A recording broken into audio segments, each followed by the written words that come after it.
ಆತ್ಮೀಯ ಸ್ಪರ್ಧಾರ್ಥಿಗಳೇ, ಕರ್ನಾಟಕ ಸರ್ಕಾರ ನಡೆಸತಕ್ಕಂಥ ವಿವಿಧ ಸ್ಪರ್ಧಾತ್ಮಕ ಪರೀಕ್ಷೆಗಳಲ್ಲಿ ಪ್ರಮುಖವಾಗಿ ಪದವೀಧರ ಪ್ರಾಥಮಿಕ ಶಾಲಾ ಶಿಕ್ಷಕರ ನೇಮಕಾತಿ ಪರೀಕ್ಷೆ ಮತ್ತು ಕರ್ನಾಟಕ ಶಿಕ್ಷಕರ ಅರ್ಹತಾ ಪರೀಕ್ಷೆ ಹಾಗೂ ಇನ್ನಿತರ ಸ್ಪರ್ಧಾತ್ಮಕ ಪರೀಕ್ಷೆಗಳಿಗೆ ಅನುಕೂಲಕಾರಿ ಆಗತಕ್ಕಂಥ ನಿಟ್ಟಿನಲ್ಲಿ ಇತಿಹಾಸ ವಿಷಯ ವಸ್ತುವಿನ ಸಾಕಷ್ಟು ಅಧ್ಯಾಯಗಳನ್ನು ನಿಮ್ಮ ಮುಂದೆ ಮಂಡನೆ ಮಾಡ್ತಾ ಬರ್ತಾ ಇದ್ದೀನಿ. ನಾನು ಮಿಸ್ಟರ್ ಮಾನ್ಸಾ ಮುಲ್ತಾನಿ ಕರ್ನಾಟಕ ಅಕಾಡೆಮಿ ಚಾನಲ್ಗೆ ಸ್ವಾಗತವನ್ನು ಕೋರ್ತಾ ಈ ಒಂದು ಸಂಚಿಕೆಯಲ್ಲಿ ತೆಗೆದುಕೊಂಡಿರ್ತಕ್ಕಂಥ ಪ್ರಮುಖ ಟಾಪಿಕ್ ಯಾವುದು ಅಂದ್ರೆ ಅದು ಆಧಾರಗಳು ಅಂತ ಹೇಳಿ. ಯಾವುದು? ಆಧಾರಗಳು. ಯಾವ ಟಾಪಿಕ್ ಅನ್ನ ಡಿಸ್ಕಷನ್ ಮಾಡ್ತಾ ಇದ್ದೇವೆ? ಆಧಾರಗಳು ಅಂತಕ್ಕಂಥ ಟಾಪಿಕ್ ಅನ್ನ ಡಿಸ್ಕಷನ್ ಮಾಡ್ತಾ ಇದ್ದೇವೆ. ಆಧಾರಗಳು ಅತ್ಯಂತ ಮಹತ್ವಪೂರ್ಣವಂತ ಟಾಪಿಕ್. ಯಾವುದೇ ಸ್ಪರ್ಧಾತ್ಮಕ ಪರೀಕ್ಷೆ ತಗೊಳ್ರಿ ಕ್ವಶನ್ ಬಂದ್ಬಿಡುತ್ತೆ. ಸೊ ಇದನ್ನ ನೋಟ್ ಮಾಡ್ಕೊಳ್ಬೇಕು. ಸೊ ಇಲ್ಲಿ ಆಧಾರಗಳಂದ್ರೆ ಏನು ಅಂತಕ್ಕಂಥದ್ದು ಮೊದಲೇದಾಗಿ ತಿಳ್ಕೊಳ್ಳೋದಕ್ಕಿಂತ ಮುಂಚಿತವಾಗಿ ಈ ಟಾಪಿಕ್ ನಲ್ಲಿ ಏನೆಲ್ಲ ತಿಳ್ಕೊಳ್ತಾ ಇದೀವಿ ಅಂದ್ರೆ ಮೊದಲೇದಾಗಿ ಆಧಾರ ಅಂದ್ರೆ ಏನು ಅಂತಕ್ಕಂಥದ್ದು ತಿಳ್ಕೊಳ್ತಾ ಇದ್ದೇವೆ. ಆಧಾರಗಳ ಮಹತ್ವ ಅಂದ್ರೆ ಏನು, ನಂತರದಲ್ಲಿ ಆಧಾರಗಳ ಒಂದು ವಿಧಗಳ್ಯಾವವು, ಅವುಗಳ ಪ್ರಾಮುಖ್ಯತೆ ಏನು ಅಂತಕ್ಕಂಥದ್ದು, ನಂತರದಲ್ಲಿ ಸಾಹಿತ್ಯಿಕ ಮತ್ತು ಪುರಾತತ್ವ ಆಧಾರಗಳ ಮಹತ್ವ ಏನು ಅಂತಕ್ಕಂಥದ್ದು, ನಂತರದಲ್ಲಿ ಈ ಒಂದು ಆಧಾರಗಳಿಂದ ಇತಿಹಾಸಕ್ಕೆ ಹೇಗೆ ಅನುಕೂಲಕಾರಿಯಾಗಿದೆ ಅಂತಕ್ಕಂಥದ್ದನ್ನ ಕಂಪ್ಲೀಟ್ ಆಗಿ ಡಿಸ್ಕಷನ್ ಮಾಡ್ತಾ ಹೋಗೋಣ. ಜೊತೆಗೆ ಕೊನೆಯದಾಗಿ C14 ಅಂತಕ್ಕಂಥದ್ರ ಬಗ್ಗೆ ಕೂಡ ಡಿಸ್ಕಷನ್ ಮಾಡೋಣ. ವಿಕಿರಣಶೀಲ ಇಂಗಾಲ ಅಂತ ಕರಿತಾ ಬರ್ತೀವಿ. ಸೊ ಅದರ ಬಗ್ಗೆ ಕೂಡ ಡಿಸ್ಕಷನ್ ಮಾಡ್ತಕ್ಕಂಥ ಪ್ರಯತ್ನವನ್ನು ಮಾಡೋಣ. ಸೊ ಹಾಗಾದ್ರೆ ಇಲ್ಲಿ ಆಧಾರಗಳು ಅಂತಕ್ಕಂಥದ್ದು, ಆಧಾರ ಅಂದ್ರೆ ಏನು ಸಿಂಪಲ್ ಆಗಿ ಅರ್ಥವನ್ನು ತಿಳ್ಕೊಳ್ಳೋದಾದ್ರೆ ಯಾವುದಕ್ಕೆ ನಾವು ಆಧಾರ ಅಂತ ಕರಿಬಹುದು? ನೀವು ಆಧಾರವನ್ನ ತಿಳ್ಕೊಳ್ಳೋದಕ್ಕಿಂತ ಮುಂಚಿತವಾಗಿ ಒಂದು ಪಾಯಿಂಟ್ ನಿಮ್ಗೆ ಗೊತ್ತಿರಬೇಕಾಗತ್ತೆ. ಏನು? ಇತಿಹಾಸ ಅಂದ್ರೆ ಏನು ಅಂತಕ್ಕಂಥದ್ದು. ಇತಿ ಅಂದ್ರೆ ಹೇಗೆ, ಹ ಅಂದ್ರೆ ಖಚಿತವಾಗಿ, ಅಸ್ ಅಂದ್ರೆ ನಡೆಯಿತು ಅಂತ ಹೇಳಿ. ಹೀಗೆ ಖಚಿತವಾಗಿ ನಡೆಯಿತು ಅಥವಾ ಸತ್ಯ ಶೋಧನೆಯ ಫಲವಾಗಿ ತಿಳಿದು ಬರುವುದೇ ಇತಿಹಾಸ ಅಂತ ಹೇಳ್ತೀವಿ. ಹೌದಾ?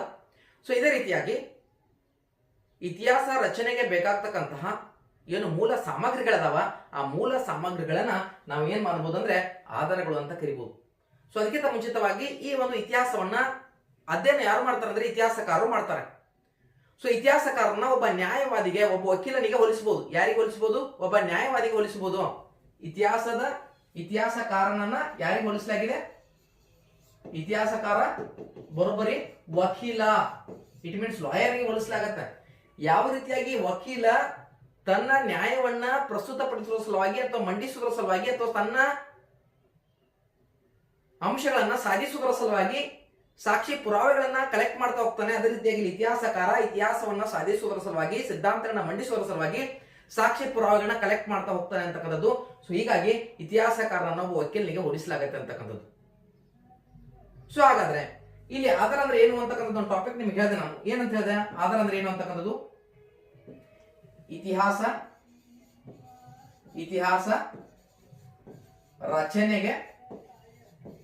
ರಚನೆಗೆ ಬೇಕಾಗುವ ಮೂಲ ಸಾಮಗ್ರಿಗಳನ್ನ ಏನಂತ ಕರಿಬಹುದು? ಮೂಲ ಸಾಮಗ್ರಿಗಳನ್ನ, ಇತಿಹಾಸ ರಚನೆಗೆ ಬೇಕಾಗ್ತಕ್ಕಂಥ ಮೂಲ ಸಾಮಗ್ರಿಗಳನ್ನ ಏನಂತ ಕರಿಬಹುದು? ಇಲ್ರಿ ಆಧಾರ ಅಂತ ಕರಿಬಹುದು. ಆಧಾರ ಅಥವಾ ಆಕರ ಅಂತ ಕರಿಬಹುದು. ಹಾಗಾದ್ರೆ ಆಧಾರಗಳಿಂದ ಇತಿಹಾಸ ರಚನೆ ಸಾಧ್ಯ ಇಲ್ಲ ಅಂತಕ್ಕಂಥದ್ದು ನೋಡಿದ್ರೆ ಹೌದು, ಸಾಧ್ಯನೇ ಇಲ್ಲ. ಆಧಾರಗಳು ಬೇಕೇ ಬೇಕು. ಇತಿಹಾಸ ರಚನೆ ಆಗ್ಬೇಕಾದ್ರೆ ಇಲ್ಲಿ ಆಧಾರಗಳು ಬೇಕೇ ಬೇಕು. ಸೊ ಆಧಾರಗಳು ಸಿಗದೇ ಇರ್ತಕ್ಕಂಥ ಸಂದರ್ಭದಲ್ಲಿ ಇತಿಹಾಸಕಾರರಾಗಿರ್ಬೋದು, ರಚನಾಕಾರರಾಗಿರ್ಬೋದು ಏನ್ ಮಾಡ್ತಾರೆ? ಇಮ್ಯಾಜಿನೇಷನ್, ಊಹೆಯನ್ನ ಮಾಡ್ತಾರೆ. ಆ ಊಹೆ ಮಾಡುವುದನ್ನ ಏನಂತ ಕರಿತಾರೆ ಅಂದ್ರೆ ಪ್ರಾಕ್ ಕಲ್ಪನೆ ಅಂತ ಕರಿತಾ ಬರ್ತೀವಿ. ಅದ್ರ ಬಗ್ಗೆ ಮತ್ತೆ ಮುಂದೆ ಸೈಕಾಲಜಿಯಲ್ಲಿ ನಾವು ಡಿಸ್ಕಷನ್ ಮಾಡೋಣ. ಸೊ ಇಲ್ಲಿ ಇತಿಹಾಸ ರಚನೆಗೆ ಬೇಕಾಗ್ತಕ್ಕಂಥ ಮೂಲ ಸಾಮಗ್ರಿಗಳನ್ನ ಆಧಾರ ಅಂತ ಕರಿಬಹುದು. ಹಿಂದೆ ಪ್ರಾಚೀನ ಕಾಲದ ಮನುಷ್ಯ ತನ್ನ ಜೀವನವನ್ನ ಸಾಗಿಸ್ತಿರ್ತಕ್ಕಂಥ ಸಂದರ್ಭದಲ್ಲಿ ಸಾಕಷ್ಟು ಒಂದು ಅನುಕೂಲಗಳನ್ನ ಮಾಡ್ಕೊಂಡಿದ್ದ. ಅದು ಮನೆಗಳಲ್ಲಿ ವಾಸ ಮಾಡೋದಾಗಿರ್ಬೋದು, ವಸತಿ ಆಗಿರ್ಬೋದು. ಸ್ವಲ್ಪ ಹೊರಗಡೆ ನಾಯ್ಸ್ ಇದೆ, ಅದ್ರ ಮೇಲೆ ಗಮನವನ್ನು ಹರಿಸಬೇಡಿ. ಈ ರೀತಿಯಾಗಿ ತನಗೆ ಯಾವ ರೀತಿಯಾಗಿ ಬೇಕೋ ಆ ರೀತಿ ಅನುಕೂಲಗಳನ್ನ ಮಾಡ್ಕೊಂಡು ತನ್ನ ಜೀವನವನ್ನ ಸಾಗಿಸ್ತಾ ಇದ್ದ. ಆ ಅನುಕೂಲಗಳು ಇವತ್ತಿಗೂ ಉಳಿದಿದ್ದಾರೆ. ಆ ಅನುಕೂಲಗಳನ್ನ ಒಂದು ವೈಜ್ಞಾನಿಕವಾಗಿ ಶೋಧನೆಗೆ ಒಳಪಡಿಸಿ ಅವುಗಳ ಅಧ್ಯಯನವನ್ನ ಮಾಡಲಾಗತ್ತೆ. ಸೊ ಅವುಗಳನ್ನ ಆಕಾರಗಳು ಅಂತ ಕರಿತಾ ಬರ್ತೀವಿ. ಸೊ ಈಗ ನಿಮಗೆ ಕಾನ್ಸೆಪ್ಟ್ ಅರ್ಥ ಆಗ್ತಾ ಬಂತು. ಆಧಾರ ಅಂದ್ರೆ ಏನು ಅಂತಕ್ಕಂಥದ್ದು, ಇತಿಹಾಸ ರಚನೆಗೆ ಬೇಕಾಗ್ತಕ್ಕಂಥ ಮೂಲ ಸಾಮಗ್ರಿಗಳನ್ನ ಆಧಾರಗಳು ಅಥವಾ ಆಕಾರಗಳು ಅಂತ ಕರಿತೇವೆ. ಈ ಆಧಾರಗಳು ಅದು ಕೋಟೆಗಳ ರೂಪದಲ್ಲಿ ಸಿಕ್ಕಿರಬಹುದು, ದೇವಾಲಯಗಳ ರೂಪದಲ್ಲಿ ಸಿಕ್ಕಿರಬಹುದು, ಸ್ಮಾರಕಗಳ ರೂಪದಲ್ಲಿ ಸಿಕ್ಕಿರಬಹುದು, ಮಡಿಕೆ ಚೂರುಗಳನ್ನ ಬಳಕೆ ಮಾಡಿಕೊಂಡು ಆಧಾರಗಳನ್ನ ಕಂಡುಹಿಡಿಬಹುದು, ಸ್ತಂಭಕ ಶಾಸನಗಳನ್ನ ಮುಖಾಂತರ ನಾವು ಕಂಡುಹಿಡಿಬಹುದು.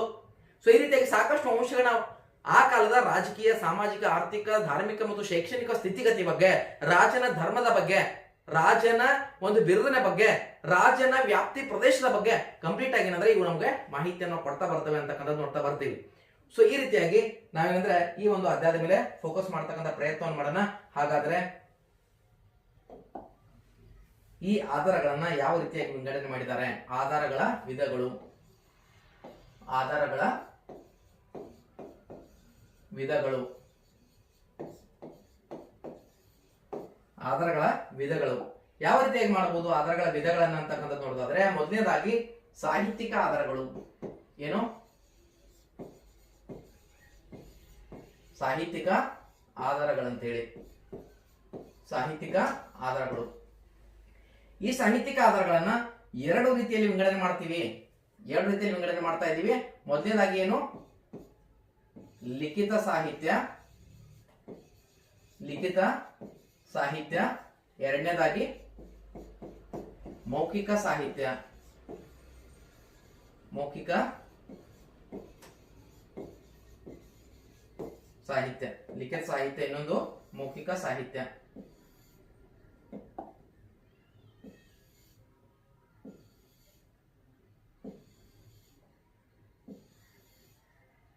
ಯಾಕೆ ಹೋಗ್ತಾ ಇಲ್ಲಪ್ಪ? ಮೌಖಿಕ ಸಾಹಿತ್ಯ ಬರ್ಬಿಡ್ತೀನಿ ಹಂಗೆ, ರೈಟಾ? ಅರ್ಥ ಮಾಡ್ಕೋತೀರ ಅಂತೇಳಿ ಭಾವಿಸ್ತೀನಿ. ಒಂದು ಸಾಹಿತ್ಯಿಕ ಆಧಾರಗಳಲ್ಲಿ ಲಿಖಿತ ಸಾಹಿತ್ಯ ಅಂತೇಳಿ ಆಧಾರಗಳಲ್ಲಿ ಮುಖ್ಯವಾಗಿ ಎರಡು ವಿಧಗಳು. ಒಂದು ಸಾಹಿತ್ಯಿಕ ಆಧಾರ, ಮತ್ತೊಂದು ಪುರಾತತ್ವ ಆಧಾರ ಅಂತೇಳಿ. ಈ ಸಾಹಿತ್ಯಿಕ ಆಧಾರನ ಲಿಖಿತ ಸಾಹಿತ್ಯ ಮತ್ತು ಮೌಖಿಕ ಸಾಹಿತ್ಯ ಅಂತ ವಿಂಗಡಣೆ ಮಾಡ್ತಾ ಇದ್ದೀವಿ. ಇದರಲ್ಲಿ ಮತ್ತೆ ಈ ಒಂದು ಲಿಖಿತ ಸಾಹಿತ್ಯವನ್ನ ನಾವೇನ್ ಮಾಡ್ಬೋದು? ಎರಡು ರೀತಿಯಲ್ಲಿ ವಿಂಗಡಣೆ ಮಾಡ್ಬೋದು. ಅದು ಯಾವ್ದಂದ್ರೆ, ಲಿಖಿತ ಸಾಹಿತ್ಯವನ್ನ ದೇಶೀಯ ಸಾಹಿತ್ಯ. ದೇಶೀಯ ಸಾಹಿತ್ಯ ಅಂತೇಳಿ, ನಂತರದಲ್ಲಿ ವಿದೇಶಿಯ ಸಾಹಿತ್ಯ ಅಂತೇಳಿ. ವಿದೇಶಿಯ ಸಾಹಿತ್ಯ ಅಂತೇಳಿ ವಿಂಗಡಣೆ ಮಾಡಬಹುದು.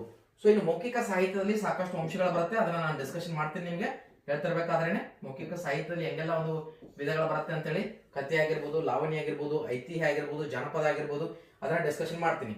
ಇದು ಎರಡು ಪ್ರಮುಖ ಅಂಶಗಳು. ಇನ್ನು ನೆಕ್ಸ್ಟ್ ಯಾವ್ದಂದ್ರೆ ಇಂಪಾರ್ಟೆಂಟ್ ಯಾವುದು? ಅದು ಪುರಾತತ್ವ ಆಧಾರಗಳು. ಪುರಾತತ್ವ ಆಧಾರಗಳು.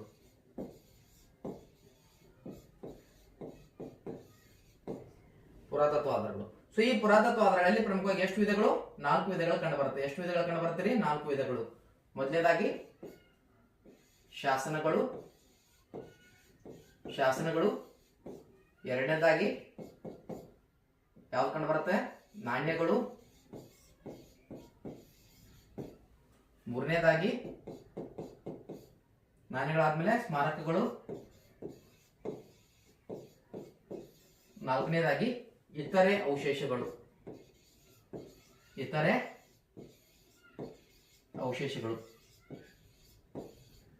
ಇಲ್ಲಿ ಕ್ವಶನ್ ಕೇಳಿದ್ರೆ ನಮ್ಗೆ ಏನಂತೇಳಿ, ಆಧಾರಗಳ ವಿಧಗಳನ್ನ ವರ್ಗೀಕರಿಸಿ ಬರೀರಿ ಅಂತಕ್ಕಂಥದ್ದು 2 ಅಂಕ ಕೇಳಬಹುದು ಅಥವಾ 3 ಅಂಕ ಕೂಡ ಕೇಳಿದ್ರೆ ಇಷ್ಟು ನೀವು ಡಯಾಗ್ರಾಮ್ ಹಾಕಿದ್ರೆ ಸಾಕು, ರೈಟಾ? ಇದನ್ನ ನೀವು ಹೆಂಗ್ ಬೇಕಾದ್ರೂ ಹಾಕ್ಬೋದು. ಹಿಂಗೆ ಸಾಹಿತ್ಯಿಕ ಆಧಾರ ಮತ್ತು ಪುರಾತತ್ವ ಆಧಾರ ಇಲ್ಲಿ ಹಾಕಿ ಅದರಲ್ಲಿ ಎಕ್ಸ್ಪ್ರೆಷನ್ ಮಾಡ್ತಾ ಹೋಗ್ಬೋದು. ಹಿಂಗೆ ಬರಿಬೇಕಂತಿಲ್ಲ, ಜಸ್ಟ್ ನಿಮಗೆ ನಾನು ಒಂದು ಐಡಿಯಾವನ್ನು ಕೊಟ್ಟಿದ್ದೀನಿ ಹೆಂಗ್ ಬರಿಬೇಕು ಅಂತಕ್ಕಂಥದ್ದು, ರೈಟ್? ಸೊ ಇದು ಆಯ್ತು. ಹಾಗಾದ್ರೆ ಇನ್ನು ಮುಂದೆ ಇದನ್ನ ವರ್ಗೀಕರಣ ಮಾಡ್ತಾ ಹೋಗೋಣ, ಅಧ್ಯಯನ ಮಾಡ್ತಾ ಹೋಗೋಣ ಡೀಪ್ ಆಗಿ. ಸಾಹಿತ್ಯಿಕ ಆಧಾರಗಳ ಬಗ್ಗೆ ತಿಳ್ಕೊಳ್ಳೋಣ. ಸಾಹಿತ್ಯಿಕ ಆಧಾರಗಳು. ಸಾಹಿತ್ಯಿಕ ಆಧಾರಗಳು ಇದರಲ್ಲಿ ಒಂದನೇ ತಿಳ್ಕೊಳ್ಳೋಣ. ಸಾಹಿತ್ಯಿಕ ಆಧಾರಗಳಲ್ಲಿ ಯಾವುದು? ಲಿಖಿತ ಸಾಹಿತ್ಯ. ಯಾವುದು? ಸಾಹಿತ್ಯಿಕ ಆಧಾರಗಳಲ್ಲಿ ಲಿಖಿತ ಸಾಹಿತ್ಯದ ಬಗ್ಗೆ ಚರ್ಚೆ ಮಾಡೋಣ. ಲಿಖಿತ ಸಾಹಿತ್ಯ. ಸಾಹಿತ್ಯಿಕ ಆಧಾರಗಳಲ್ಲಿ ಲಿಖಿತ ಸಾಹಿತ್ಯದ ಬಗ್ಗೆ ನೋಡ್ತಾ ಇದ್ದೇವೆ. ಲಿಖಿತ ಸಾಹಿತ್ಯ ಇದರಲ್ಲಿ ಮೊದಲನೇದಾಗಿ ಯಾವುದು? ದೇಶೀಯ ಸಾಹಿತ್ಯ.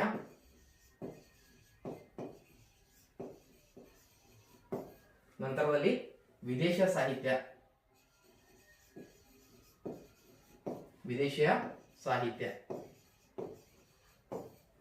ದೇಶೀಯ ಮತ್ತು ವಿದೇಶಿಯ ಸಾಹಿತ್ಯದ ಬಗ್ಗೆ ತಿಳ್ಕೊಳ್ತಕ್ಕಂಥ ಪ್ರಯತ್ನವನ್ನ ಮಾಡೋಣ. ಸೊ ಇಲ್ಲಿ ದೇಶೀಯ ಮತ್ತು ವಿದೇಶ ಸಾಹಿತ್ಯದಲ್ಲಿ ದೇಶೀಯ ಸಾಹಿತ್ಯವನ್ನು ಇಲ್ಲಿ ದೇಶೀಯ ಅರಸರಾಗಿರ್ಬೋದು, ದೇಶೀಯ ರಚನಾಕಾರರಾಗಿರ್ಬೋದು, ಕವಿಗಳಾಗಿರ್ಬೋದು, ರಾಜರಾಗಿರ್ಬೋದು, ಕೃತಿಗಳನ್ನ ರಚನೆ ಮಾಡೋದ್ರ ಮುಖಾಂತರ ಅವರು ಏನ್ ಮಾಡಿದ್ರೆ ಸಾಹಿತ್ಯಕ್ಕೆ ಕೊಡುಗೆನ ಸಲ್ಲಿಸ್ತಾರೆ. ಸೊ ಇದು ಕೂಡ ಆ ಕಾಲದ ಧಾರ್ಮಿಕ ಆಗಿರ್ಬೋದು, ಸಾಮಾಜಿಕ ಆಗಿರ್ಬೋದು, ಆರ್ಥಿಕ ಆಗಿರ್ಬೋದು, ರಾಜಕೀಯ ಆಗಿರ್ಬೋದು, ಶೈಕ್ಷಣಿಕ ಆಗಿರ್ಬೋದು ಮೊದಲಾದ ಅಂಶಗಳ ಮೇಲೆ ಬೆಳಕನ್ನು ಚೆಲ್ತದೆ ಅಂತಕ್ಕಂಥದ್ದನ್ನ ನೋಡ್ತಾ ಇದ್ದೀವಿ. ಸ್ವತಃ ಇವರು ಭಾರತದಲ್ಲಿ ಇರ್ತಕ್ಕಂಥವು ಒಂದು ರಚನಾಕಾರರು. ಇನ್ನು ವಿದೇಶಿಯ ಸಾಹಿತ್ಯದಲ್ಲಿ ಯಾರೆಲ್ಲ ಬರ್ತಾರೆ ಅಂತಕ್ಕಂಥದ್ದು ನೋಡಿದ್ರೆ ಹೊರಗಿನ ಒಂದು ರಚನಾಕಾರರು ಬರ್ತಾರೆ. ವಿದೇಶ ಸಾಹಿತ್ಯದಲ್ಲಿ ಅಂದ್ರೆ ವಿದೇಶದಿಂದ ಭಾರತದಲ್ಲಿ ಬಂದು ಇವರು ಸಾಹಿತ್ಯವನ್ನು ರಚನೆ ಮಾಡಿರ್ತಾರೆ ಅಂತಕ್ಕಂಥದ್ದನ್ನ ನೋಡ್ತಾ ಇದ್ದೇವೆ. ಈ ಸಾಹಿತ್ಯಗಳಲ್ಲಿ ಯಾವೆಲ್ಲ ಕೃತಿಗಳು ಬರುತ್ತೆ, ಈ ಸಾಹಿತ್ಯದಲ್ಲಿ ಯಾವೆಲ್ಲ ಕೃತಿಗಳು ಬರುತ್ತೆ ಅಂತಕ್ಕಂಥದ್ದು ನೋಡೋದಾದ್ರೆ, ಮೊದಲನೇದಾಗಿ ದೇಶೀಯ ಸಾಹಿತ್ಯದಲ್ಲಿ ದೇಶೀಯ ಸಾಹಿತ್ಯದಲ್ಲಿ ನೋಡೋದಾದ್ರೆ ಯಾರನ್ನ ತಗೊಳ್ಳೋಣ? ಕೌಟಿಲ್ಯ. ಕೌಟಿಲ್ಯನ ಕೃತಿ ಯಾವ್ದಂದ್ರೆ ಅರ್ಥಶಾಸ್ತ್ರ. ಇದು ದೇಶೀಯ ಸಾಹಿತ್ಯ. ಕೇವಲ ಇಷ್ಟೇ ಬರಿತಾ ಇದ್ದ ಮೇಲೆ ಇಷ್ಟೇ ಕೃತಿಗಳಲ್ಲ, ಇನ್ನು ಸಾಕಷ್ಟು ಕೃತಿಗಳು ಬರ್ತದೆ. ಕೌಟಿಲ್ಯನ ಅರ್ಥಶಾಸ್ತ್ರ, ನಂತರದಲ್ಲಿ ಹಾಲನ ಗಾಥಾ ಸಪ್ತಶತಿ, ಗಾಥಾ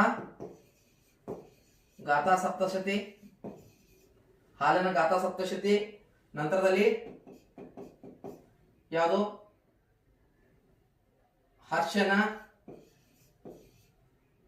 ಹರ್ಷಚರಿತೆ ನೋಡ್ಬೋದು. ಹರ್ಷಚರಿತೆ ಯಾವುದು? ಬಾಣಭಟ್ಟನು. ಬಾಣಭಟ್ಟ ಅಂತ ಬರೀರಿ ಮೊದಲು. ಬಾಣಭಟ್ಟ ಯಾರು? ಬಾಣಭಟ್ಟ ಹರ್ಷಚರಿತೆ. ಬಾಣಭಟ್ಟ ಹರ್ಷಚರಿತೆ.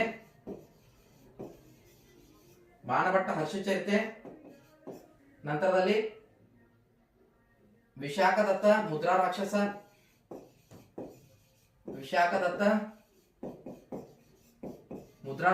ಅಥವಾ ದೇವಿ ಚಂದ್ರಗುಪ್ತಂ ಕೂಡ ತೆಗೆದುಕೊಳ್ಳಬಹುದು. ಮುದ್ರಾ ರಾಕ್ಷಸ ಮತ್ತು ದೇವಿ ಚಂದ್ರಗುಪ್ತಂ ಎರಡು ಪ್ರಮುಖ ಕೃತಿಗಳನ್ನು ಬರೀತಾನೆ. ನಂತರದಲ್ಲಿ ಚಾಂದ ಬರ್ದಾಯಿ ಪೃಥ್ವಿರಾಜ ರಾಸೋ.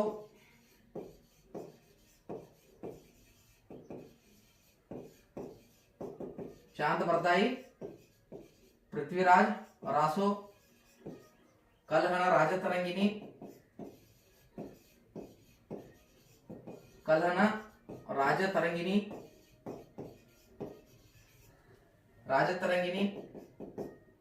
ಬಿಲ್ಹನ ವಿಕ್ರಮಾಂಕ ದೇವಚರಿತೆ. ಬಿಲ್ಹನ ತೆಗೆದುಕೊಳ್ಳಿ, ನೋ ಪ್ರಾಬ್ಲಮ್. ನಂತರದಲ್ಲಿ ಯಾರು? ಪಂಪ ವಿಕ್ರಮಾರ್ಜುನ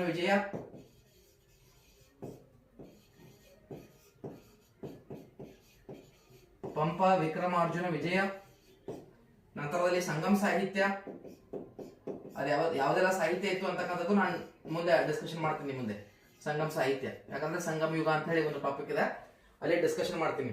ಇಷ್ಟೇ ಅಲ್ಲದೆ ಇನ್ನೂ ಸಾಕಷ್ಟು ಕೃತಿಗಳೆಂದ್ರೆ ರಚನೆ ಆಗತ್ತೆ ಅಂತಕ್ಕಂಥದ್ದು ನೋಡ್ತಾ ಇದ್ದೇವೆ.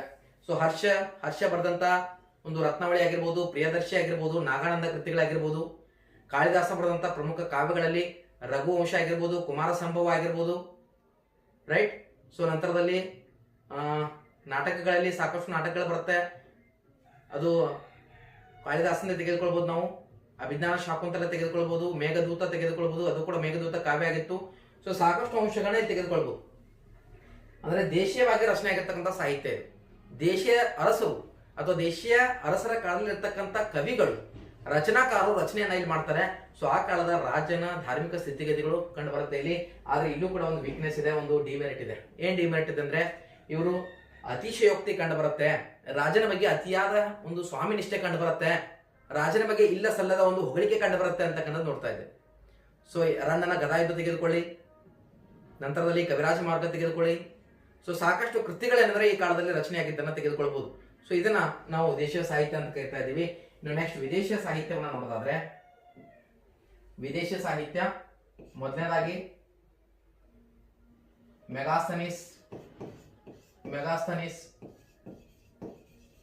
ಮೆಗಾಸ್ತನೀಸ್ ಯಾವುದು? ಇಂಡಿಕಾ. ಮೆಗಾಸ್ತನೀಸ್ನ ಇಂಡಿಕಾ. ನಂತರದಲ್ಲಿ ಪಾಹಿಯಾನ್,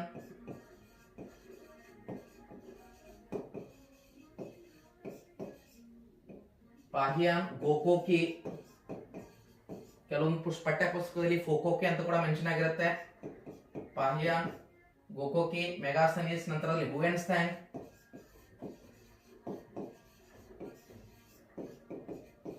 ಹುವೆನ್ಸ್ಟ್ಯಾಂಗ್ ನನ್ನ ಪ್ರವಾಸಿಗ ರಾಜ ಅಂತ ಕರೀತಾರೆ. ಇವನ ಬಗ್ಗೆ ಕೂಡ ನಾನು ಡೀಪ್ ಆಗಿ ಡಿಸ್ಕಷನ್ ಮಾಡ್ತೀನಿ. ಹುವೆನ್ಸ್ಟ್ಯಾಂಗ್ ಆಗಿರ್ಬೋದು.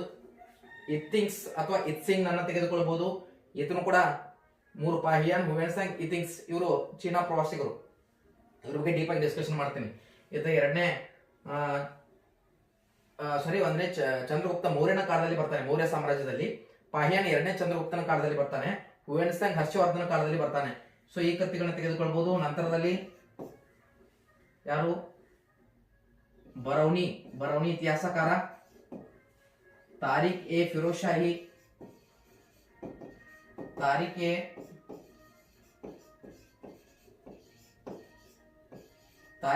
ಶಾಹಿ ತಗೊಳ್ಳಿ. Next one, fifth one, Ferishta.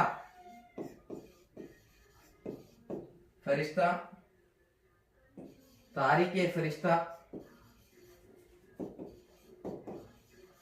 Tarikhe Ferishta ತಗೊಳ್ಳಿ. ನಂತರದಲ್ಲಿ ಬಾಬರ್, ಬಾಬರ್, ತುಜಕ್ಕಿ ಬಾಬರಿ, ತುಜಕ್ಕಿ ಬಾಬರಿ. ಇನ್ನು ಸಾಕಷ್ಟು ಕೃತಿಗಳು ಬರುತ್ತೆ. ಇಷ್ಟೇ ಅಂತಲ್ಲ, ಅಮೀರ್ ಖುಸ್ರೋ ಕೂಡ ಸಾಕಷ್ಟು ಕೃತಿಗಳನ್ನ ರಚನೆ ಮಾಡ್ತಾನೆ. ಅಮೀರ್ ಖುಸ್ರೋನ ಕೃತಿಗಳನ್ನ ತೆಗೆದುಕೊಳ್ಬಹುದು. ಅಲ್ಬೇರ್ ರುನಿ ಆಗಿರ್ಬೋದು, ರೈಟ್. ಸೊ ಸಾಕಷ್ಟು. ಆಮೇಲೆ ಇವ್ರು ಯಾರಂದ್ರೆ ವಿದೇಶಿಯ ಪ್ರವಾಸಿಗರಾಗಿರ್ಬೋದು, ರಾಯಭಾರಿಗಳಾಗಿರ್ಬೋದು, ಅಥವಾ ರಚನಾಕಾರರಾಗಿರ್ಬೋದು. ಈಗ ಮಾರ್ಕೋಪೋಲೋ ದಿ ವಿನಿಸ್, ಮಾರ್ಕೋಪೋಲೋ ಅಂತಕ್ಕಂಥವನು ಮಾರ್ಕೋಪೋಲೋ ದಿ ವಿನಿಸ್ ಅಂತಕ್ಕಂಥ ಕೃತಿಯನ್ನು ರಚನೆ ಮಾಡ್ತಾನೆ. ಸೊ ಈ ರೀತಿಯಾಗಿ ಸಾಕಷ್ಟು ವಿದೇಶಿ ಸಾಹಿತ್ಯ ಕೂಡ ಏನಂದ್ರೆ ನೋಡ್ತಾ ಇದೀವಿ. ಆದ್ರೆ ವಿದೇಶಿ ಸಾಹಿತ್ಯದಲ್ಲಿ ಒಂದು ಸಮಸ್ಯೆ ಕಂಡು ಬರ್ತೇನೆ ಅಂದ್ರೆ ಇವರಿಗೆ ಸ್ಥಳೀಯ ಜ್ಞಾನದ ಕೊರತೆ ಇತ್ತು. ಏನಿತ್ತು? ಸ್ಥಳೀಯ ಜ್ಞಾನದ ಒಂದು ಕೊರತೆ ಇವರಿಗೆ ಕಂಡು ಬರುತ್ತೆ. ಅಂದ್ರೆ ಸಮ್ ಟೈಮ್ಸ್ ಏನಂದ್ರೆ ನಾವು ಆಧಾರಗಳಲ್ಲಿ ಸರಿಯಾದಂತ ಒಂದು ಆಧಾರ ಸಿಗದೆ ಇರ್ತಕ್ಕಂಥ ಸಂದರ್ಭದಲ್ಲಿ ನಾವು ಏನ್ ಮಾಡ್ತೀವಿ ಅಂದ್ರೆ ಇಮ್ಯಾಜಿನೇಷನ್ ಮಾಡ್ತೀವಿ. ಆ ಇಮ್ಯಾಜಿನೇಷನ್ಗೆ ಏನ್ ಮಾಡ್ತೀವಿ ಅಂದ್ರೆ ಸಮ್ ಟೈಮ್ಸ್ ಏನಂದ್ರೆ ಇಮ್ಯಾಜಿನೇಷನ್ ಅಂದ್ರೆ ತಪ್ಪುಗಳು ಆಗ್ತಕ್ಕಂಥ ಸಾಧ್ಯತೆಗಳಿರುತ್ತೆ. ಸೊ ಇಲ್ಲಿ ಏನಂದ್ರೆ ಸ್ಥಳೀಯ ಜ್ಞಾನದ, ಸ್ಥಳೀಯ ಅರಸರ ಬಗ್ಗೆ ಇವರಿಗೆ ಜ್ಞಾನ ಇರಲ್ಲ. ಹೀಗಾಗಿ ಸ್ವಲ್ಪ ಏನಂದ್ರೆ ಸಮಸ್ಯೆಗಳು ಕಂಡು ಬರುತ್ತೆ ಅಂತಕ್ಕಂಥದ್ದು ನೋಡ್ತಾ ಇದ್ದೀವಿ. ಸೊ ಈ ಒಂದು ಕಾನ್ಸೆಪ್ಟ್ ಅರ್ಥ ಆಯ್ತು ಅನ್ಕೋತೀನಿ. ಸಾಹಿತ್ಯಿಕ ಆಧಾರಗಳಲ್ಲಿ ಲಿಖಿತ ಸಾಹಿತ್ಯ. ಇನ್ನು ಸಾಹಿತ್ಯಿಕ ಆಧಾರಗಳಲ್ಲೇ ಮತ್ತೊಂದು ಸಾಹಿತ್ಯ ಯಾವ್ದಂದ್ರೆ ಅದು ಮೌಖಿಕ ಸಾಹಿತ್ಯ. ಸಾಹಿತ್ಯಿಕ ಆಧಾರಗಳಲ್ಲಿ ಸಾಹಿತ್ಯಿಕ ಆಧಾರಗಳು ಇದರಲ್ಲಿ ಬರ್ತಕ್ಕಂಥದ್ದೇ ಇನ್ನೊಂದು ಮೌಖಿಕ ಸಾಹಿತ್ಯ. ಮೌಖಿಕ ಸಾಹಿತ್ಯ. ಹಾಗಾದ್ರೆ ಏನ್ ಸರ್ ಮೌಖಿಕ ಸಾಹಿತ್ಯ ಅಂದ್ರೆ ಕೇಳ್ಬೋದು. ಜನರ ಬಾಯಿಂದ ಬಾಯಿಗೆ ಸಾಗಿ ಬಂದಂತ ಸಾಹಿತ್ಯವನ್ನ ಮೌಖಿಕ ಸಾಹಿತ್ಯ ಅಂತ ಕರಿತಾ ಬರ್ತೀವಿ. ಇದರಲ್ಲಿ ಯಾವೆಲ್ಲ ಪ್ರಮುಖ ಅಂಶಗಳು ಬರುತ್ತೆ ಅಂತಕ್ಕಂಥ ನೋಡೋದಾದ್ರೆ ಮೊದಲನೇದಾಗಿ ಐತಿಹ್ಯ ಬರುತ್ತೆ. ಐತಿಹ್ಯ ಅಂದ್ರೆ ಏನ್ ಸರ್? ಎರಡನೇದಾಗಿ ಬರುತ್ತೆ ಏನಂದ್ರೆ ಲಾವಣಿಗಳು ನೆನ್ಪಿಟ್ಕೊಳ್ಳಿ. ನಂತರದಲ್ಲಿ ಕಥೆಗಳಾಗಿರ್ಬೋದು, ಕಥೆಗಳು. ನಂತರದಲ್ಲಿ ಜಾನಪದ ಅಂಶಗಳು, ಬಾಯಿಂದ ಬಾಯಿಗೆ ಬಂದ ಜಾನಪದ ಸಾಹಿತ್ಯ. ಮೌಖಿಕ ಸಾಹಿತ್ಯದಲ್ಲಿ ಜಾನಪದ ಸಾಹಿತ್ಯ ಕೂಡ ಹೌದು. ಸೊ ಇಲ್ಲಿ ಐತಿಹ್ಯ ಅಂದ್ರೆ ಏನು? ಸ್ಥಳ ಪುರಾಣಗಳು ಅಂತ ಅರ್ಥ ಆಗತ್ತೆ. ಐತಿಹ್ಯ ಅಂದ್ರೆ ಏನು? ಸ್ಥಳ ಪುರಾಣಗಳು. ಹೆಂಗೆ ಸರ್? ಎಕ್ಸಾಂಪಲ್ ಕೊಡಿ ನೋಡೋಣ. ಸ್ಥಳ ಪುರಾಣ ಅಂದ್ರೆ ಏನು? ಫಾರ್ ಎಕ್ಸಾಂಪಲ್ ಪ್ರತಿಯೊಂದು ಸ್ಥಳವು ತನ್ನದೇ ಆದಂತಹ ಒಂದು ಪ್ರಾಮುಖ್ಯತೆಯನ್ನು ಹೊಂದಿದೆ ಅಂತಕ್ಕಂಥದ್ದು. ಯಾವ ರೀತಿಯಾಗಿ ಸರ್? ಫಾರ್ ಎಕ್ಸಾಂಪಲ್ ಶ್ರವಣ ಬೆಳಗೊಳನ್ನು ತೆಗೆದುಕೊಂಡ್ರೆ ಶ್ರವಣ ಬೆಳಗೊಳವು ತನ್ನದೇ ಆದಂತಹ ಐತಿಹಾಸಿಕ ಪ್ರಾಮುಖ್ಯತೆಯನ್ನು ಹೊಂದಿದೆ. ಯಾವ ರೀತಿಯಾಗಿ ಅಲ್ಲಿ ಗೊಮಟೇಶ್ವರ ವಿಗ್ರಹ 58 ಅಡಿ, ಗಂಗರ 4ನೇ ರಾಚಮಲ್ಲನ ಮಂತ್ರಿ ಆಗಿರ್ತಕ್ಕಂಥ ಚಾಮುಂಡರಾಯ ಅರಿಷ್ಟ ನೇಮಿ ಎಂಬ ಶಿಲ್ಪಿಯಿಂದ ರಚಿಸ್ತಾನೆ. ಅದನ್ನ ನೋಡ್ತಾ ಇದೀವಿ. 12 ವರ್ಷಕ್ಕೊಮ್ಮೆ ಮಹಾಮಸ್ತಾಭಿಷೇಕ ನಡೀತದೆ. ಸೊ ಅದು ತನ್ನದೇ ಆದಂತಹ ಪಾವಿತ್ರ್ಯತೆಯನ್ನು ಹೊಂದಿದೆ. ಮೂಡಬಿದ್ರೆ 1000 ಕಂಬಗಳ ಬಸದಿ ಪಾವಿತ್ರ್ಯತೆಯನ್ನು ಹೊಂದಿದೆ. ಬಾದಾಮಿ ಪಟ್ಟದಕಲ್ಲು ಐಹೊಳೆಯನ್ನ ಏನಂದ್ರೆ ದೇವಾಲಯಗಳ ವಾಸ್ತುಶಿಲ್ಪದ ತೊಟ್ಟಿಲು ಅಂತ ಕರೀತಾರೆ. ಪಟ್ಟದಕಲ್ಲು 1982ರಲ್ಲಿ ವಿಶ್ವ ಪಾರಂಪರಿಕ ಪಟ್ಟಿಗೆ ಸೇರಿದೆ. ಹಂಪಿ 1986ರಲ್ಲಿ ವಿಶ್ವ ಪಾರಂಪರಿಕ ಪಟ್ಟಿಗೆ ಸೇರಿದೆ. ಸೊ ಹೀಗೆ ನಾವು ಸಾಕಷ್ಟು ಒಂದು ಸ್ಥಳ ಪುರಾಣಗಳನ್ನ ನೋಡಬಹುದು. ತನ್ನದೇ ಆದಂತಹ ಆ ಸ್ಥಳಕ್ಕೆ ಮಹತ್ವವನ್ನು ನೋಡಬಹುದು. ತಾಜ್ ಮಹಲ್ ನೋಡಬಹುದು. ಆಮೇಲೆ ಬೆಂಗಳೂರಿನ ಒಂದು ಕಂಡು ಬರ್ತಕ್ಕಂಥ ಸಾಕಷ್ಟು ಒಂದು ಇಸ್ಕಾನ್ ಟೆಂಪಲ್ ಆಗಿರ್ಬೋದು. ವಿಧಾನಸೌಧ ಕೂಡ ತನ್ನದೇ ಆದಂತಹ ಪ್ರಾಮುಖ್ಯತೆ ಇದೆ. ಅರಮನೆಯಲ್ಲಿ ಮೈಸೂರು ಅರಮನೆಯಲ್ಲಿ ತನ್ನದೇ ಆದಂತಹ ಒಂದು ಪವಿತ್ರತೆ ಇದೆ. ಎಲ್ಲೋರದ ಕೈಲಾಸನಾಥ ದೇವಾಲಯ. ಸೊ ಹೀಗೆ ಸಾಕಷ್ಟು ನಾವು ಏನಂದ್ರೆ ಪ್ರತಿಯೊಂದು ಪ್ರದೇಶ, ಪ್ರತಿಯೊಂದು ಹಳ್ಳಿ, ಗ್ರಾಮಗಳು ಕೂಡ ಏನಾಗಿತ್ತಂದ್ರೆ ತನ್ನದಾದಂತ ಸ್ಥಳ ಪುರಾಣಗಳನ್ನ ಹೊಂದಿವೆ, ತನ್ನದಂತ ಪ್ರಾಮುಖ್ಯತೆಯನ್ನು ಹೊಂದಿವೆ ಅಂತಕ್ಕಂಥದ್ದು ನೋಡ್ತಾ ಬರ್ತೀವಿ. ಇದಕ್ಕೆ ಏನಂತ ಕರಿತಾರೆ ಅಂದ್ರೆ ಐತಿಹ್ಯ ಅಂತ ಕರಿತಾ ಬರ್ತೀವಿ, ರೈಟ್. ನಂತರದಲ್ಲಿ ಲಾವಣಿ, ವೆರಿ ವೆರಿ ಇಂಪಾರ್ಟೆಂಟ್. ಲಾವಣಿ ಒಂದು ಸಂಗೀತ ಪ್ರಕಾರ ಕೂಡ ಹೌದು, ಒಂದು ನೃತ್ಯ ಪ್ರಕಾರ ಕೂಡ ಹೌದು. ತಮಾಷಾ ಅಂತಕ್ಕಂಥದ್ದು, ತಮಾಷಾ ಒಂದು ಲಾವಣಿಯ ಪ್ರಕಾರ. ತಮಾಷಾ ಕಂಡು ಬರುತ್ತೆ ಎಲ್ಲಿ? ಮಹಾರಾಷ್ಟ್ರದಲ್ಲಿ ತಮಾಷಾ ಕೇಳಿರ್ಬೋದು. ಎಕ್ಸಾಮ್ ಅಲ್ಲಿ ಇದನ್ನ GK ಅಲ್ಲಿ ಕ್ವಶನ್ ಕೇಳ್ಬೋದು. ಮಹಾರಾಷ್ಟ್ರದಲ್ಲಿ ತಮಾಷಾ ಇದು ಲಾವಣಿಯ ನೃತ್ಯ ಪ್ರಕಾರ. ಇದು ಮಹಾರಾಷ್ಟ್ರದಲ್ಲಿ ತಮಾಷಾ ಅಂತ ಕಂಡು ಬರುತ್ತೆ. ಯಾವ ರೀತಿಯಾಗಿ ನಮ್ಮ ಭಾಗದಲ್ಲಿ ನಾವ್ ಏನ್ ಮಾಡ್ತೀವಿ ಆ ಸಲ್ಮಾನ್ ಅಂತಾರಲ್ಲ, ಏನಂತಾರ ಅದಕ್ಕೆ?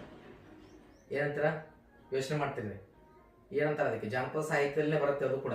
ಸೊ ನೃತ್ಯ ತಮಾಷಾ ಒಂದು ಮಹಾರಾಷ್ಟ್ರದಲ್ಲಿ ಕಂಡು ಬರುತ್ತೆ ಅಂತಕ್ಕಂಥದ್ದು ನೋಡ್ತಾ ಇದೀವಿ. ಕಥೆಗಳು, ಸಾಕಷ್ಟು ಕಥೆಗಳ ರಚನೆ ಆಗುತ್ತೆ. ಕಥೆಗಳು ಜನರ ಬಾಯಿಂದ ಬಾಯಿಗೆ ಬಂದು ಹೋಗಿರುತ್ತೆ. ಅವು ಸತ್ಯ ಇರ್ಬೋದು, ಸುಳ್ಳು ಇರ್ಬೋದು, ಬಟ್ ಬಂದಿರುತ್ತೆ. ಜಾನಪದ ಸಾಹಿತ್ಯ ನೋಡ್ತಾ ಇದೀವಿ. ಹೌದು, ಜನರ ಬಾಯಿಂದ ಬಾಯಿಗೆ ಸಾಕಷ್ಟು ಸುಗ್ಗಿ ಕಾಲದಲ್ಲಿ ಗೀತೆಗಳ ರಚನೆ ಆಯ್ತು. ಅದು ಕೂಡ ಇತಿಹಾಸವನ್ನು ತಿಳಿಸ್ಕೊಡುತ್ತೆ. ನಂತರದಲ್ಲಿ ಮುಖ್ಯವಾಗಿ ಲಾವಣಿಯನ್ನು ನೋಡೋದಾದ್ರೆ ಇಲ್ಲಿ ಆ ಒಂದು ಕಾಲದ ರಾಜನ ಬಗ್ಗೆ ಹೊಗಳಿಕೆ ಆಗಿರ್ಬೋದು, ಅಥವಾ ಆ ಕಾಲದ ಒಂದು ವರ್ಣನೆಗಳನ್ನು, ಫಾರ್ ಎಕ್ಸಾಂಪಲ್ ಸಂಗೋಡ್ ರಾಯಣ್ಣನ, ಕಿತ್ತೂರು ರಾಣಿ ಚೆನ್ನಮ್ಮ ಆಗಿರ್ಬೋದು, ರಾಣಿ ಅಬ್ಬಕ್ಕ ಆಗಿರ್ಬೋದು, ಟಿಪ್ಪು ಸುಲ್ತಾನ್ ಆಗಿರ್ಬೋದು, ಹೈದರ್ ಅಲಿ ಆಗಿರ್ಬೋದು, ರೈಟ್. ಸೊ ಆ ಕಾಲದ ಇರ್ತಕ್ಕಂಥ ಅಶೋಕ ಚಕ್ರವರ್ತಿ ಆಗಿರ್ಬೋದು, ಅವ್ರ ಬಗ್ಗೆ ಹೊಗಳಿಕೆ ಆಗಿರ್ಬೋದು. ಇತ್ತು ಲಾವಣಿಗಳಂದ್ರೆ ರಚನೆ ಆಗಿದ್ದನ್ನ ನಾವು ಕಾಣಬಹುದು. ಈ ರೀತಿಯಾಗಿ ಇದು ಮೌಖಿಕ ಸಾಹಿತ್ಯ ಕಂಡು ಬರುತ್ತೆ. ಇದು ನಿಮಗೆ ಕಾನ್ಸೆಪ್ಟ್ ಅರ್ಥ ಆಯ್ತು ಅಂತ ಹೇಳಿ ಭಾವಿಸ್ತೀನಿ. ನೆಕ್ಸ್ಟ್ ಯಾವ್ದಂದ್ರೆ ಎರಡನೇ ಪ್ರಕಾರ ಸಾಹಿತ್ಯದ ಆಕಾರಗಳಲ್ಲಿ ಎರಡನೇ ಪ್ರಕಾರ ಆಧಾರಗಳು ಅಥವಾ ಆಕಾರಗಳಲ್ಲಿ ಎರಡನೇ ಪ್ರಕಾರ ಪುರಾತತ್ವ ಆಧಾರಗಳು. ಪುರಾತತ್ವ ಆಧಾರಗಳು. ಪುರಾತತ್ವ ಆಧಾರಗಳು. ಈ ಪುರಾತತ್ವ ಆಧಾರಗಳಲ್ಲಿ ಮೊದಲನೇದಾಗಿ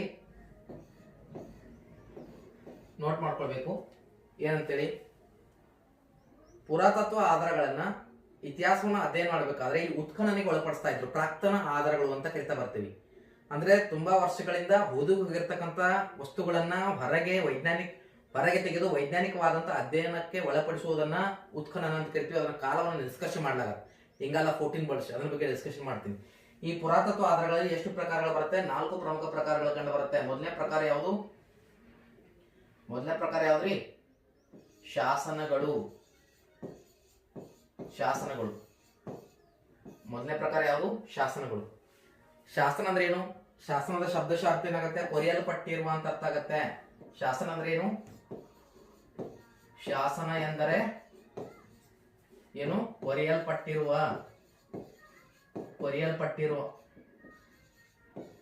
ಭಾರತದಲ್ಲಿ ಸಾಕಷ್ಟು ಶಾಸನಗಳು ಕಂಡು ಬರುತ್ತೆ. ಹಾಗಾದ್ರೆ ಸರ್ ಉದಾಹರಣೆ ಕೊಡಿ ನೋಡೋಣ ಅಂತಕ್ಕಂಥದ್ದು ನೋಡೋದಾದ್ರೆ ಸಮುದ್ರಗುಪ್ತನ ಬಗ್ಗೆ ತಿಳಿಸ್ತಕ್ಕಂತಹ ಅಲಹಾಬಾದ್ ಸ್ತಂಭ ಶಾಸನ.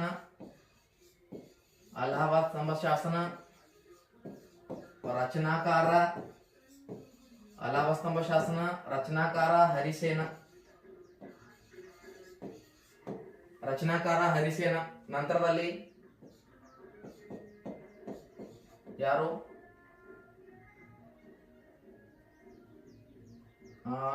ಇಮ್ಮಡಿ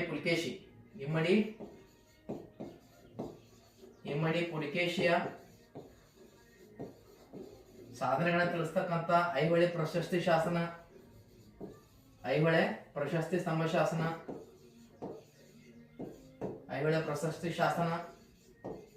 ರಚನಾಕಾರ ರವಿಕೀರ್ತಿ. ಜೈನ ಕವಿತಾ ರವಿಕೀರ್ತಿ. ನಂತರದಲ್ಲಿ ಖಾರವೆಲ್ಲನ ಹಾತಿಗುಂಪ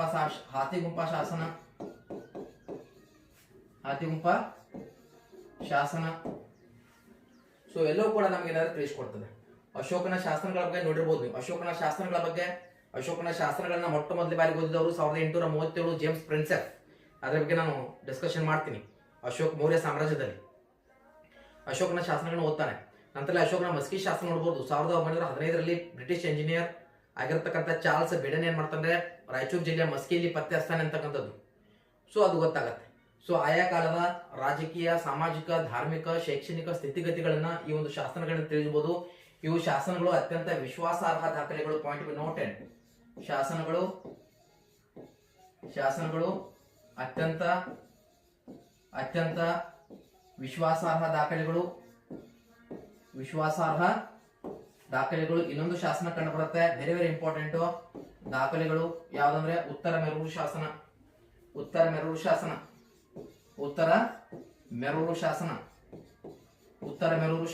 ಚೋಳರ ಗ್ರಾಮಾಡಳಿತವನ್ನು ತಿಳಿಸ್ಕೊಡುತ್ತೆ. ಉತ್ತರ ಮೆರೂರು ಶಾಸನ ಚೋಳರ ಗ್ರಾಮಾಡಳಿತದ ಬಗ್ಗೆ ತಿಳಿಸ್ಕೊಡುತ್ತೆ. ಚೋಳರ ಗ್ರಾಮಾಡಳಿತದ ಬಗ್ಗೆ ತಿಳಿಸ್ಕೊಡ್ತದೆ ಉತ್ತರ ಮೆರೂರು ಶಾಸನ. Very very important. 1ನೇ ಪರಾತಂಕ ಚೋಳನ ಕಾಲದಲ್ಲಿ ರಚನೆ ಆಗಿರ್ತಕ್ಕಂಥ ಶಾಸನ ಉತ್ತರ ಮೆರೂರು ಶಾಸನ. ಚೋಳರ ಗ್ರಾಮಾಡಳಿತದ ಬಗ್ಗೆ ತಿಳಿಸ್ಕೊಡ್ತದೆ. ಇದು ಶಾಸನಗಳು ಕೊಟ್ಟಿರ್ತಕ್ಕಂಥ ಇಂಪಾರ್ಟೆನ್ಸ್. ಶಾಸನಗಳು ನಮ್ಗೆ ಯಾಕೆ ಬೇಕು? ಅಲ್ಲಿರ್ತಕ್ಕಂಥ ರಾಜನ ಧಾರ್ಮಿಕ ಸ್ಥಿತಿಗತಿ, ಸಾಮಾಜಿಕ ಸ್ಥಿತಿಗತಿಗಳು, ಆರ್ಥಿಕ ಸ್ಥಿತಿಗತಿಗಳು, ಶೈಕ್ಷಣಿಕ ಸ್ಥಿತಿಗತಿಗಳು ಇವೆಲ್ಲವನ್ನ ತಿಳ್ಕೊಳ್ಳೋದ್ರ ಸಲುವಾಗಿ ಏನಂದ್ರೆ ಶಾಸನಗಳು ಬೇಕೇ ಬೇಕು. ಯಾಕಂದ್ರೆ ಇದು ಅತ್ಯಂತ ವಿಶ್ವಾಸಾರ್ಹ ದಾಖಲೆಗಳು. ಇದು ಶಾಸನಗಳು ಯಾವ್ದ್ರ ಮೇಲೆ ಕೊಯ್ತಾ ಇದ್ರು? ಅತ್ಯಂತ ಗಟ್ಟಿಯಾದ ವಸ್ತುಗಳ ಮೇಲೆ. ಕಲ್ಲು ಆಗಿರ್ಬೋದು, ಕಲ್ಲುಗಳಂದ್ರೆ ಸಾಮಾನ್ಯ ಕಲ್ಲುಗಳ ಬಂಡೆ ಕಲ್ಲುಗಳಾಗಿರ್ಬೋದು, ಆಮೇಲೆ ದಂತ ಆಗಿರ್ಬೋದು. ಸೊ ಗಟ್ಟಿಯಾಗಿರ್ತಕ್ಕಂಥ ಒಂದು ಪದಾರ್ಥಗಳ ಮೇಲೆ, ವಸ್ತುಗಳ ಮೇಲೆ ಏನ್ ಮಾಡ್ತಾ ಇದ್ದಾರೆ? ಶಾಸನಗಳನ್ನ ಕೊಯ್ತಕ್ಕಂಥ ಕೆಲಸ ನೋಡ್ತಾ ಇದ್ವಿ. ಅಶೋಕನ ಸಾಕಷ್ಟು ಶಾಸನಗಳು ಕಂಡು ಬರುತ್ತೆ. ಸೊ ಇದನ್ನ ನಿಮಗೆ ಅರ್ಥ ಆಯ್ತು ಅನ್ಕೋತೀನಿ. ನೆಕ್ಸ್ಟ್ ನಾವು ಪಾಯಿಂಟ್ ಹೋಗ್ತಾ ಇದ್ದೀನಿ. ಯಾವ್ದಂದ್ರೆ ಅದು ನಾಣ್ಯಗಳು ಅಂತ ಹೇಳಿ. ಪುರಾತತ್ವ ಆಧಾರಗಳಲ್ಲಿನೇ ಬರ್ತಕ್ಕಂಥದ್ದು ಯಾವ್ದ್ರಿ? ಎರಡನೇದು ನಾಣ್ಯ. ಎಕ್ಸಾಮ್ ಅಲ್ಲಿ ಕ್ವಶನ್ ಕೇಳಿದ್ದಾರೆ, ನಾಣ್ಯಗಳ ಒಂದು ಮಹತ್ವ ಏನು ಅಂತಕ್ಕಂಥದ್ದು. ಪುರಾತತ್ವ ಆಧಾರಗಳಲ್ಲಿ ಒಂದಾಗಿರ್ತಕ್ಕಂಥ ನಾಣ್ಯಗಳ ಮಹತ್ವ ಏನು? ನಾಣ್ಯಗಳು ಏನ್ ಮಾಡ್ತಂದ್ರೆ ರಾಜನ ಒಂದು ಬಿರುದು, ರಾಜನ ಆಡಳಿತದ ವೈಖರಿ, ರಾಜನ ಸಾಮ್ರಾಜ್ಯದ ವ್ಯಾಪ್ತಿ, ರಾಜನ ಧರ್ಮ, ರಾಜನ ಸಾಮಾಜಿಕ ಅಥವಾ ರಾಜ್ಯದ ಸಾಮಾಜಿಕ ಸ್ಥಿತಿಗತಿಗಳು, ಆರ್ಥಿಕ ರಾಜಕೀಯ ಸ್ಥಿತಿಗತಿಗಳು, ಇವೆಲ್ಲದರ ಕೂಡ ಬೆಳಕನ್ನು ಚೆಲ್ತದೆ. ಇದು ನಾಣ್ಯಗಳ ಮಹತ್ವದಲ್ಲಿ ನೀವು ಬರೀಬಹುದು. ಸೊ ಹೀಗಾಗಿ ನಾಣ್ಯಗಳು ಕೂಡ ಏನಂದ್ರೆ ಅತ್ಯಂತ ಮಹತ್ವಪೂರ್ಣವಾದಂತ ಪಾತ್ರವನ್ನ ನಿರ್ವಹಿಸುತ್ತದೆ ಅಂತಕ್ಕಂಥದ್ದು ನೋಡ್ತಾ ಇದೀವಿ. ಸಾಕಷ್ಟು ನಾಣ್ಯಗಳು ಬರುತ್ತೆ. ಉದಾಹರಣೆಯಾಗಿ ಸಮುದ್ರಗುಪ್ತನು 7 ಪ್ರಕಾರದ ನಾಣ್ಯಗಳನ್ನು ಹೊರಡಿಸಿದ್ದನು. ಸಮುದ್ರಗುಪ್ತನು ಎಷ್ಟು 7 ಪ್ರಕಾರದ ನಾಣ್ಯಗಳನ್ನ ಹೊರಡಿಸಿದ್ದ ಅಂತ ಹೇಳಿ ಗೊತ್ತಾಗತ್ತೆ. 7 ಪ್ರಕಾರದ ನಾಣ್ಯಗಳನ್ನ ಹೊರಡಿಸಿದ್ದ ಅಂತಕ್ಕಂಥದ್ದು ಗೊತ್ತಾಗತ್ತೆ. ಸೊ ಇದರಿಂದ ಏನ್ ಮಾಹಿತಿ ನಮಗೆ ಸಿಗ್ತಾ ಇದೆ? ಆತ ಸಂಗೀತ ಪ್ರಿಯ. ನಂತರದಲ್ಲಿ ಇನ್ನೊಂದೇನು? ಆತ ಅಶ್ವಮೇಧ ಯಾಗವನ್ನ ಮಾಡಿದಾನೆ. ಯಾವ ಯಾಗವನ್ನ? ಅಶ್ವಮೇಧ ಯಾಗ. ಅಶ್ವಮೇಧ ಯಾಗ ಯಾಕೆ ಮಾಡ್ತಾರೆ? ಸಾಮ್ರಾಜ್ಯವನ್ನು ವಿಸ್ತರಣೆ ಮಾಡೋ ಸಲುವಾಗಿ ಅಶ್ವಮೇಧ ಯಾಗ ಮಾಡ್ತಾರೆ. ಪ್ರಮುಖ 3 ಯಾಗಗಳು ಬರ್ತದೆ. ಒಂದು ಅಶ್ವಮೇಧ ಯಾಗ, ಎರಡನೇದು ವಾಜಪೇಯಿ ಯಾಗ, ಮೂರನೇದು ರಾಜಸೂಯ ಯಾಗ. ಹಾಗಾದ್ರೆ ಸರ್ ವಾಜಪೇಯಿ ಯಾಗ ಅಂದ್ರೆ ಏನು? ವಾಜಪೇಯಿ ಯಾಗ ಅಂದ್ರೆ ಶಕ್ತಿ ಸಾಮರ್ಥ್ಯಗಳನ್ನ ಪ್ರದರ್ಶನ ಮಾಡ್ಲಿಕ್ಕೆ ವಾಜಪೇಯಿ ಯಾಗ ಮಾಡ್ತಾರೆ. ರಾಜಸೂಯ ಯಾಗ ಅಂದ್ರೆ ಏನು? ರಾಜಸೂಯ ಪಟ್ಟಾಭಿಷೇಕದ ಸಲುವಾಗಿ ರಾಜಸೂಯ ಯಾಗವನ್ನ ಮಾಡ್ತಾರೆ. ಒಂದು ಛತ್ರಪತಿ ಶಿವಾಜಿಗೆ ರಾಯಗಢದಲ್ಲಿ 1675 ಪಟ್ಟಾಭಿಷೇಕ ಆಯ್ತು. ಅದು ರಾಜಸೂಯ. 1782 ಯಾರು? ಟಿಪ್ಪು ಸುಲ್ತಾನ್ ಬಾದ್ಶಾಹ ಅಂತಕ್ಕಂಥ ಬಿರುದನ್ನ ಪಡಿತಾನೆ. ಸೊ ಪಟ್ಟಾಭಿಷೇಕ, ಪಟ್ಟದ ಕಲ್ಲಿನಲ್ಲಿ ಪಟ್ಟಾಭಿಷೇಕ ಆಗ್ತಾ ಇತ್ತು. ಹೀಗಾಗಿ ಪಟ್ಟದ ಕಲ್ಲಿಗೆ ಪಟ್ಟದ ಕಲ್ಲು ಅಂತ ಹೆಸರು ಬಂತು. ರೈಟ್. ಸೊ ಇದನ್ನ ನೋಡ್ತಾ ಇದ್ದೀವಿ. ನಂತರದಲ್ಲಿ Gautami Putra Satakarni. Point be noted. Gautami Putra Satakarni ಶಕರ ಪ್ರಮುಖ ಅರಸನಾಗಿರ್ತಕ್ಕಂತಹ ನಹಪಾನನ ನಾಣ್ಯರ ಮೇಲೆ ನಹಪಾನನ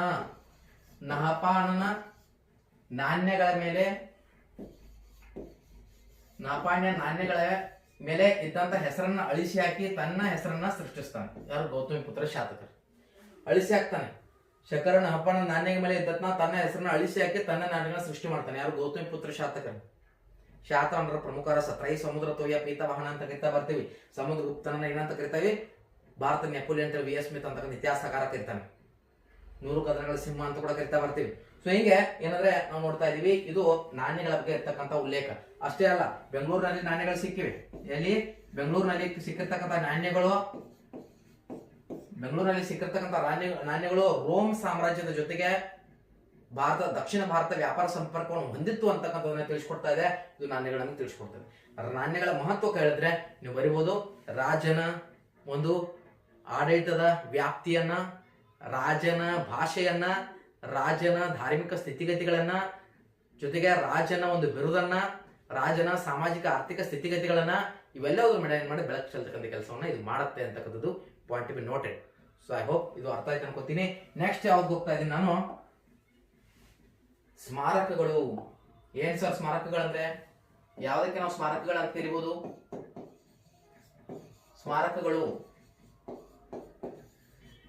ಸ್ಮಾರಕಗಳು ಸಾಕಷ್ಟು ಸ್ಮಾರಕಗಳು ಬರುತ್ತೆ. ನೀವು ನೋಡಿರ್ಬೋದು. ಸ್ಮಾರಕಗಳು ದೇವಾಲಯಗಳ ರೂಪದಲ್ಲಿ ನೋಡ್ಬೋದು, ದೇವಾಲಯಗಳ ರೂಪದಲ್ಲಿ, ಕೋಟೆಗಳ ರೂಪದಲ್ಲಿ, ನಂತರದಲ್ಲಿ ಸ್ತಂಭಗಳ ರೂಪದಲ್ಲಿ ನೋಡ್ಬೋದು. ಈ ರೀತಿಯಾಗಿ ಸಾಕಷ್ಟು ಸ್ಮಾರಕಗಳನ್ನ ನೋಡ್ಬೋದು. ಸರ್ ಎಕ್ಸಾಂಪಲ್ ಕೊಡಿ ನೋಡೋಣ. ಗೋಲಗುಮ್ಮಟ ಒಂದು ಏನು ಸ್ಮಾರಕನೇ. ಗೋಲಗುಮ್ಮಟ. ಎರಡನೇದಾಗಿ ವಿಜಯಗಢದ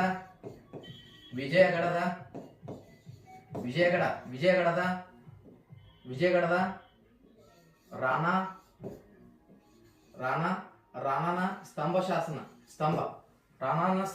ರಾಣ ವಿಜಯಗಢದ ಚಿತ್ತೋಡ ಸ್ತಂಭ ಶಾಸನ ಅಂತ ಕರಿತೀವಿ. ವಿಜಯಗಢದ ಚಿತ್ತೋಡ ರಾಣ ಸ್ತಂಭ ರಚನೆ ಮಾಡಿರ್ತಕ್ಕಂಥ ಚಿತ್ತೋಡಗಡ ಸ್ತಂಭ.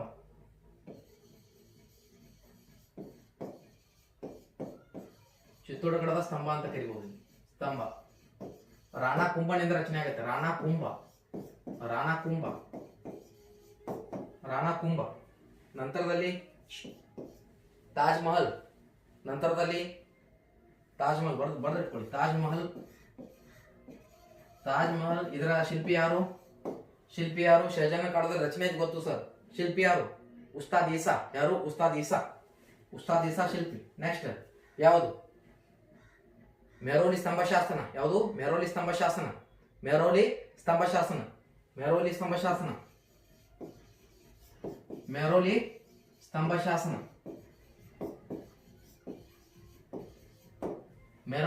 ಶಾಸನ.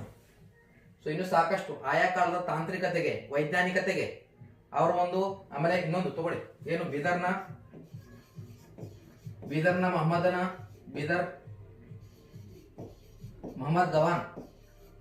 ಮೊಹಮ್ಮದ್ ಗವಾನನ ಮದರಸಾ. ಬೀದರ್ನ ಮೊಹಮ್ಮದ್ ಗವಾನ್ನ ಮದರಸಾ ಯಾವುದಕ್ಕೆ?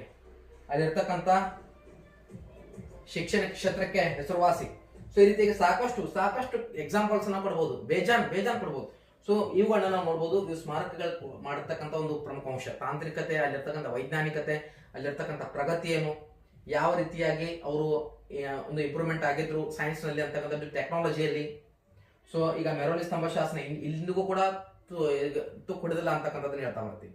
ಸೊ ಹಿಂಗೆ ಸಾಕಷ್ಟು ಅಂಶಗಳನ್ನ ನಾವು ಇಲ್ಲಿ ತೆಗೆದುಕೊಳ್ಬಹುದಾಗಿದೆ ಅಂತಕ್ಕಂಥದ್ದು. ನೆಕ್ಸ್ಟ್ ಯಾವ್ದಂದ್ರೆ ಇತರೆ ಒಂದು ಅವಶೇಷಗಳು. ಯಾವ್ದ್ರಿ? ಇತರೆ ಅವಶೇಷಗಳು.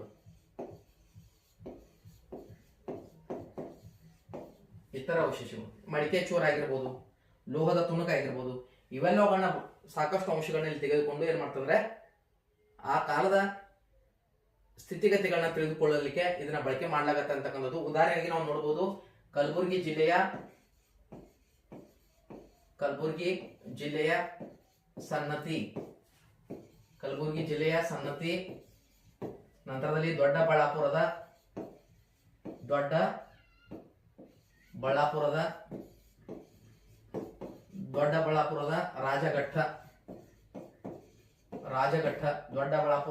ರಾಜಘಟ್ಟದಲ್ಲಿ ಬೌದ್ಧ ಸ್ತೂಪಗಳು ಕಂಡುಬರುತ್ತೆ. ಎಂತ ಸ್ತೂಪಗಳು? ಬೌದ್ಧ ಸ್ತೂಪಗಳು. ಸ್ತೂಪ ಅಂದ್ರೆ ಏನು?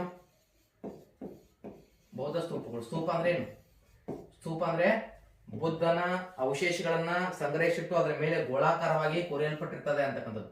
ಇಲ್ಲಿ ಬುದ್ಧನ ಅವಶೇಷಗಳನ್ನ ಇಟ್ಟಿರ್ತಾರೆ ಕೆಳಗಡೆ, ಅದರ ಮೇಲೆ ಗೋಳಾಕಾರವಾಗಿ ಗುಮ್ಮಟಾಕಾರ ರಚನೆ ಆಗಿರ್ತದೆ. ಈಗ ಸ್ತೂಪ ಅಂತ ಕರಿತಾ ಬರ್ತೀವಿ.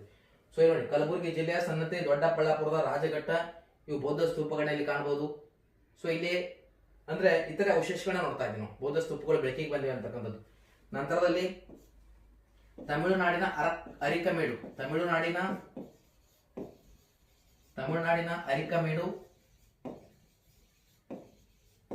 ಅರಿಕಮೇಡು ಮತ್ತು ಪಟ್ಟಣಂ.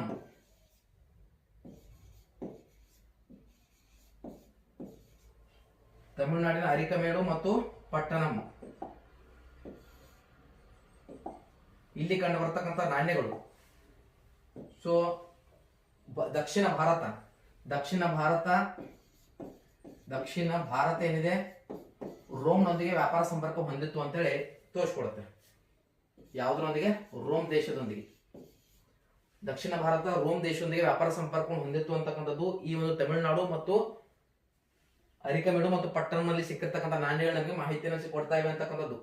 ಸೊ ಅದೇ ರೀತಿಯಾಗಿ ಇತರ ಅವಶೇಷಗಳನ್ನ ಇಲ್ಲಿ C14 ಬಳಸಿ, ಕಾರ್ಬನ್ 14 ಬಳಸಿ ಏನ್ ಮಾಡ್ತಂದ್ರೆ ಇವುಗಳ ಆಯಸ್ಸನ್ನ ನಾವು ಪತ್ತೆ ಹಚ್ಚಬಹುದು. ಹೆಂಗೆ ಆಯಸ್ಸನ್ನ ಪತ್ತೆ ಹಚ್ಚಬಹುದು ಅಂತಕ್ಕಂಥದ್ದು ನೋಡೋದಾದ್ರೆ C14 ಅನ್ನು ಬಳಸಿ.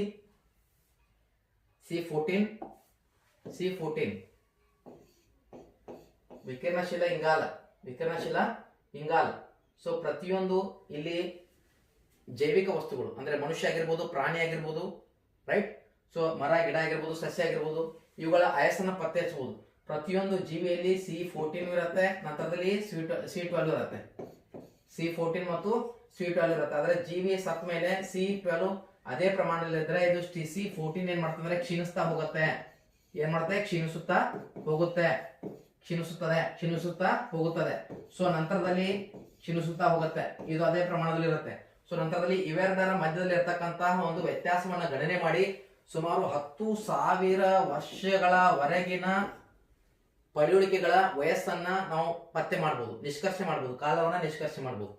ಐ ಹೋಪ್ ಈ ಟಾಪಿಕ್ ನಿಮ್ಗೆ ಅರ್ಥ ಆಗಿದೆ. ಸೊ ನಾವೆಲ್ಲ ತಿಳ್ಕೊಂಡಿದ್ದೇವೆ ಆಧಾರಗಳಂದ್ರೆ ಏನು, ಆಧಾರಗಳ ಪ್ರಾಮುಖ್ಯತೆ ಏನಿದೆ, ಜೊತೆಗೆ ಅದರಲ್ಲಿ ಬರ್ತಕ್ಕಂಥ ವಿಧಗಳು ಯಾವುದು, ಅದು ಪುರಾತತ್ವ ಆಗಿರ್ಬೋದು, ಸಾಹಿತ್ಯಿಕ ಆಗಿರ್ಬೋದು, ದೇಶ ಸಾಹಿತ್ಯ ಆಗಿರ್ಬೋದು, ವಿದೇಶ ಸಾಹಿತ್ಯ ಆಗಿರ್ಬೋದು, ಲಿಖಿತ ಸಾಹಿತ್ಯ ಆಗಿರ್ಬೋದು, ಮೌಖಿಕ ಸಾಹಿತ್ಯ ಆಗಿರ್ಬೋದು. ಸೊ ಇದನ್ನ ನಾವು ಪರೀಕ್ಷಾ ದೃಷ್ಟಿಕೋನದಿಂದ ಅಧ್ಯಯನ ಮಾಡಬೇಕಾಗತ್ತೆ. ಸೊ ಈ ರೀತಿಯಾಗಿ ನೀವು ಸಾಕಷ್ಟು ಮೊದಲು ಇನ್ಫಾರ್ಮೇಶನ್ ಗ್ಯಾದರ್ ಮಾಡ್ಕೊಳ್ಳಿ, ಆಮೇಲೆ ಅದನ್ನ ಹೆಂಗ್ ಬೇಕಾದ್ರೂ ನಾನು ಏನ್ ಮಾಡ್ಬೋದು ಅಂದ್ರೆ ಎಲೋಬ್ರೇಟ್ ಮಾಡ್ಬೋದಾಗಿದೆ. ಐ ಹೋಪ್ ಈ ಟಾಪಿಕ್ ನಿಮಗೆ ಅರ್ಥ ಆಗಿದೆ ಅಂತ ಭಾವಿಸ್ತೀನಿ. Wish all the best. Thank you so much.